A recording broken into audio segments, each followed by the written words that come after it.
Hello, ഞാൻ സരിത. എല്ലാവർക്കും simple tips മലയാളത്തിലേക്ക് ഒരിക്കൽ കൂടി സ്വാഗതം.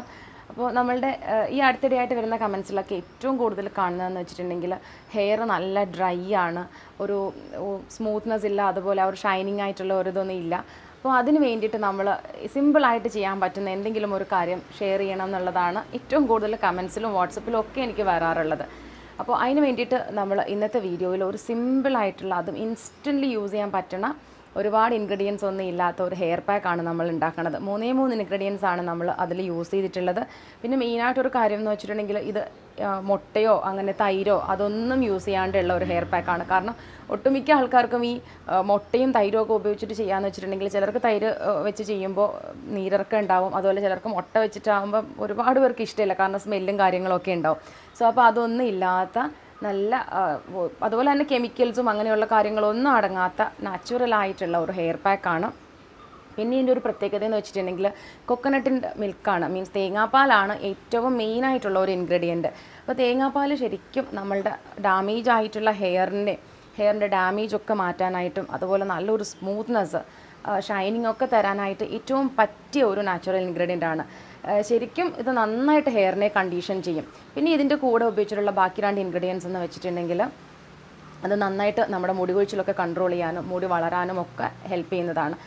അപ്പോൾ ഞാൻ ആദ്യം നിങ്ങൾക്ക് ഹെയർ പാക്ക് ഉണ്ടാക്കി ഞാൻ കാണിച്ചു തരാം, പിന്നെ അതിൻ്റെ യൂസേജും കാര്യങ്ങളും ഒക്കെ പറഞ്ഞു തരാം. അപ്പോൾ നമുക്ക് ഈ ഹെയർ പാക്ക് ഉണ്ടാക്കാനായിട്ട് ആദ്യം വേണ്ടതെന്ന് വെച്ചിട്ടുണ്ടെങ്കിൽ ഇതുപോലെ നല്ല കട്ടിയുള്ള തേങ്ങാപ്പാലാണ്. സോ അപ്പം നമുക്ക് ഈ കോക്കനട്ട് മിൽക്ക് ഉണ്ടാക്കാനായിട്ട് ചെയ്യേണ്ടത് എങ്ങനെയാണെന്ന് വെച്ചിട്ടുണ്ടെങ്കിൽ നല്ല ഒരു അരമുറി തേങ്ങ എടുത്തിട്ട് ചിരകി എടുക്കുക. അതിലേക്ക് നമുക്ക് കുറച്ച്, ഇപ്പോൾ തേങ്ങ പൊട്ടിക്കുമ്പോൾ കിട്ടുന്ന തേങ്ങാവെള്ളം ഇല്ലേ, അതൊഴിച്ചിട്ട് മിക്സിയിൽ നന്നായിട്ട് അരച്ചെടുത്തതിന് ശേഷം ഒരു അരിപ്പ ഉപയോഗിച്ച് പിഴിഞ്ഞ് എടുക്കുന്നതാണ് ഇങ്ങനെ നല്ല കട്ടിയുള്ള തേങ്ങാപ്പാൽ നമുക്ക് കിട്ടുന്നത്. അപ്പോൾ ഇതുപോലെ നല്ല കട്ടിയുള്ള തേങ്ങാപ്പാൽ തന്നെ ഉപയോഗിക്കണം.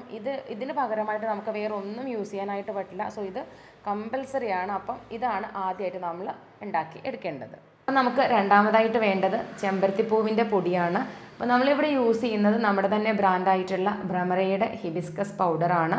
അപ്പോൾ ഇത് നിങ്ങൾക്ക് ഓൺലൈൻ പർച്ചേസ് ചെയ്യാം, അതുപോലെ തന്നെ ഫ്ലിപ്കാർട്ടിൽ നിന്നും നിങ്ങൾക്ക് ഇത് അവൈലബിൾ ആണ്. അപ്പോൾ ഞാൻ അതിൻ്റെയൊക്കെ ലിങ്ക് വീഡിയോയുടെ കൂടെ തന്നെ ഷെയർ ചെയ്തേക്കാം. നിങ്ങളുടെ കയ്യിൽ ഫ്രഷ് ആയിട്ടുള്ള ചെമ്പരത്തിപ്പൂ അവൈലബിൾ ആണെങ്കിൽ അത് യൂസ് ചെയ്താലും മതി. അതെങ്ങനെ ഉപയോഗിക്കണം എന്നുള്ളത് ഞാൻ പറഞ്ഞു തരാം. നെക്സ്റ്റ് ഇൻഗ്രീഡിയൻ്റ് എന്ന് വെച്ചിട്ടുണ്ടെങ്കിൽ അശ്വഗന്ധയുടെ പൗഡറാണ്. ഇതും നമ്മുടെ തന്നെ പ്രൊഡക്റ്റ് ആയിട്ടുള്ള ഭ്രമരയുടെ അശ്വഗന്ധ പൗഡറാണ്. അപ്പോൾ ഇത് രണ്ടും, ഹിബിസ്കസ് പൗഡർ ആയാലും അശ്വഗന്ധ പൗഡർ ആയാലും നമ്മൾ മസ്റ്റായിട്ട് യൂസ് ചെയ്യേണ്ടതാണ്. ഈ 2 എണ്ണം മാത്രമാണ് നമ്മൾ യൂസ് ചെയ്യുന്നത്. അപ്പോൾ ഇതെങ്ങനെയാണ് ചെയ്യേണ്ടതെന്നുള്ളത് ഞാൻ നിങ്ങൾക്ക് കാണിച്ചു തരാം. അപ്പോൾ ഞാനിത് ആദ്യമായിട്ട് എടുക്കുന്നത് ചെമ്പരത്തിപ്പൂവിൻ്റെ പൊടിയാണ്. അപ്പോൾ ഇത് ഒരു വലിയ ടേബിൾ സ്പൂണാണ് കേട്ടോ എടുക്കുന്നത്. അപ്പോൾ ഇത് നിങ്ങൾ ക്വാണ്ടിറ്റി എപ്പോഴും ശ്രദ്ധിക്കേണ്ടതെന്ന് വെച്ചിട്ടുണ്ടെങ്കിൽ നമ്മളുടെ മുടിയുടെ അളവ് എത്രയാണോ അതനുസരിച്ചിട്ട് വേണം എടുക്കാനായിട്ട്. അപ്പോൾ ഞാനിവിടെ എടുത്തിട്ടുള്ളത് ഒരു വലിയ സ്പൂണിന് 1 സ്പൂൺ ചെമ്പരത്തിയുടെ പൊടിയാണ്. അതേ അളവിൽ തന്നെ അശ്വഗന്ധ പൗഡറാണ് ആഡ് ചെയ്ത് കൊടുക്കുന്നത്. ഇതിലേക്ക് നമ്മൾ നേരത്തെ ഉണ്ടാക്കി വെച്ചിട്ടുള്ള നല്ല കട്ടിയുള്ള തേങ്ങാപ്പാലാണ് ഒഴിച്ചു കൊടുക്കുന്നത്. അപ്പോൾ ഒരുപാട് ലൂസ് ആവരുത്, ഇളക്കി കൊടുത്തതിന് ശേഷം വേണം വീണ്ടും ആഡ് ചെയ്ത് കൊടുക്കാനായിട്ട്. ഒരുപാട് ഇങ്ങനെ ഒരു പേസ്റ്റ് പരുവത്തിൽ മാത്രമേ ആവാവുള്ളൂ. വെള്ളം പോലെ ആയിട്ടുണ്ടെങ്കിൽ നമ്മുടെ മുടിയിലൂടെയൊക്കെ ഒലിച്ചു പോകും, അതുപോലെ സ്കാൽപ്പിലൊന്നും അധികം ഇരിക്കില്ല. അപ്പോൾ എപ്പോഴും കട്ടി നോക്കിയതിന് ശേഷം വേണം ആഡ് ചെയ്ത് കൊടുക്കാനായിട്ട്.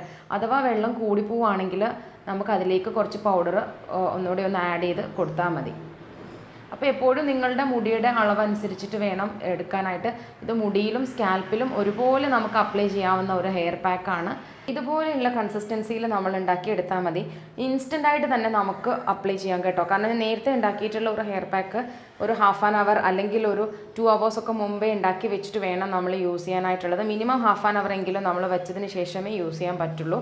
പക്ഷേ ഇതങ്ങനെയില്ല, നമുക്ക് ഇൻസ്റ്റൻ്റായിട്ട് തന്നെ അപ്ലൈ ചെയ്യാം, ഒരു പ്രോബ്ലവും ഇല്ല. പിന്നെ ഒരു പ്രത്യേകതയുള്ളതെന്ന് വെച്ചിട്ടുണ്ടെങ്കിൽ നമുക്ക് സ്കാൽപ്പിലും അതുപോലെ തന്നെ മുടിയിലും ഒരുപോലെ ഉപയോഗിക്കാവുന്നതാണ്. തലയോട്ടിയിലും തേച്ച് പിടിപ്പിക്കാം, അതുപോലെ തന്നെ മുടിയിലും നല്ലതുപോലെ യൂസ് ചെയ്യാവുന്നതാണ്. കാരണം ചില ഹെയർ പാക്ക് എന്ന് വെച്ചിട്ടുണ്ടെങ്കിൽ നമ്മൾ സ്കാൽപ്പിൽ മാത്രമേ അപ്ലൈ ചെയ്യാറുള്ളൂ, പക്ഷേ ഇത് നമുക്ക് മുടിയിലും സ്കാൽപ്പിലും ഒരുപോലെ അപ്ലൈ ചെയ്യാം. പിന്നെ ഇത് ആഴ്ചയിൽ ഒരിക്കലാണ് അപ്ലൈ ചെയ്യേണ്ടത്. മുടിയിൽ നന്നായിട്ട് വലിച്ച് അപ്ലൈ ചെയ്യുക, നല്ലതുപോലെ വലിച്ച് അപ്ലൈ ചെയ്തിട്ട് മുടി കെട്ടി വെക്കുകയാണ് ചെയ്യുക കേട്ടോ. അപ്പോൾ സ്കാൽപ്പിലും അതുപോലെ തന്നെ നന്നായിട്ട് അപ്ലൈ ചെയ്യണം.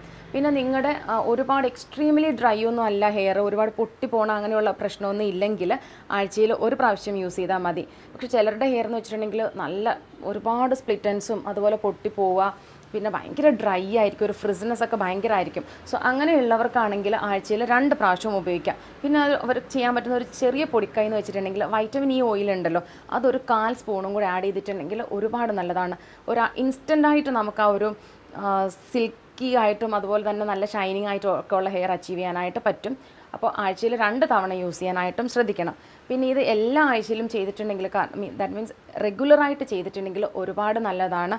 അപ്പോൾ ഞാൻ നേരത്തെ പറഞ്ഞിട്ടുണ്ടായിരുന്നു, നിങ്ങളുടെ കയ്യിൽ ഫ്രഷ് ആയിട്ടുള്ള ചെമ്പരത്തിപ്പൂവാണ് ഉള്ളതെങ്കിൽ എങ്ങനെ ഉപയോഗിക്കണമെന്ന് പറഞ്ഞുതരാം. അത് ഒന്നുമില്ല, ഒരു മിക്സിയുടെ ചെറിയ ജാർ എടുത്തിട്ട് ഒരു 15ഓളം വേണം ചെമ്പരത്തിപ്പൂ. കാരണം ഇത്രയും നമ്മൾ പൗഡർ ആഡ് ചെയ്യുമ്പോൾ അതിൻ്റെ ഒരു ഈക്വൽ ഇത് വേണമെങ്കിൽ ഒരു 15 എണ്ണമെങ്കിലും മിനിമം നമുക്ക് വേണം. അതെടുത്ത് മിക്സിയിൽ അരച്ചിട്ട് ഇതിലേക്ക് ഇട്ടിട്ട് നന്നായിട്ട് ഇളക്കി ചേർത്താൽ മതി. അപ്പം ഒരുപാട് ഡ്രൈ ആണ് ഹെയറെങ്കിൽ വൈറ്റമിൻ ഇ ആഡ് ചെയ്യാനായിട്ട് മറക്കണ്ട. അപ്പോൾ ഇത്രയേ ഉള്ളൂ. പിന്നെ ഒരു 30 മിനിറ്റ്സ് മിനിമം വെച്ചിരിക്കണം. കാരണം 1 അവർ വരെ വെച്ചിട്ടുണ്ടെങ്കിലും ഒരു പ്രോബ്ലം ഇല്ല. പിന്നെ കഴുകുമ്പോൾ ഷാമ്പു അങ്ങനെയുള്ള ഒരു കാര്യം യൂസ് ചെയ്യേണ്ട, പ്ലെയിൻ വാട്ടർ വെച്ചിട്ട് നന്നായിട്ട് കഴുകി കളഞ്ഞാൽ മതി. കാരണം ഷാമ്പു ഒക്കെ ഉപയോഗിക്കുമ്പോൾ ഒരുപാട് ഡ്രൈനെസ് ആവാനുള്ള ചാൻസസ് ഉണ്ട്. അപ്പോൾ ഇത് ഓൾറെഡി നമ്മളുടെ ഹെയറിനെ നന്നായിട്ട് കണ്ടീഷൻ ചെയ്യും. പിന്നെ ചിലർ എണ്ണ ഓൾറെഡി ഹെയറിലുണ്ടെങ്കിൽ അത് കഴുകി കളയേണ്ട ആവശ്യമില്ല, അതിൽ തന്നെ നമുക്ക് അപ്ലൈ ചെയ്യാവുന്നതേ ഉള്ളൂ. അപ്പോൾ ഇതാണ് നമ്മുടെ ഇന്നത്തെ ഹെയർ പാക്ക്. അപ്പോൾ എല്ലാവർക്കും ഇന്നത്തെ വീഡിയോ ഇഷ്ടമായിരിക്കുന്നു. പിന്നെ ഞാൻ പറഞ്ഞു തന്നതൊക്കെ നിങ്ങൾക്ക് എങ്ങനെയാണ് ചെയ്യേണ്ടതെന്ന് മനസ്സിലായിട്ടുണ്ടെന്ന് വിചാരിക്കണം. അപ്പോൾ എന്തെങ്കിലും സംശയങ്ങളുണ്ടെങ്കിൽ കമൻസിൽ ചോദിച്ചാൽ മതി, അപ്പോൾ ഞാൻ അതിനുള്ള റിപ്ലൈ തരാം. അപ്പോൾ ഇന്നത്തെ വീഡിയോ ഇഷ്ടമായിട്ടുണ്ടെങ്കിൽ ഉറപ്പായിട്ടും ലൈക്ക് ചെയ്യുക, അതുപോലെ തന്നെ ഷെയർ ചെയ്യുക. അപ്പോൾ അടുത്ത വീഡിയോസ് ആയിട്ട് വരുന്നവരെ എല്ലാവർക്കും ബൈ ഫ്രം സരിത.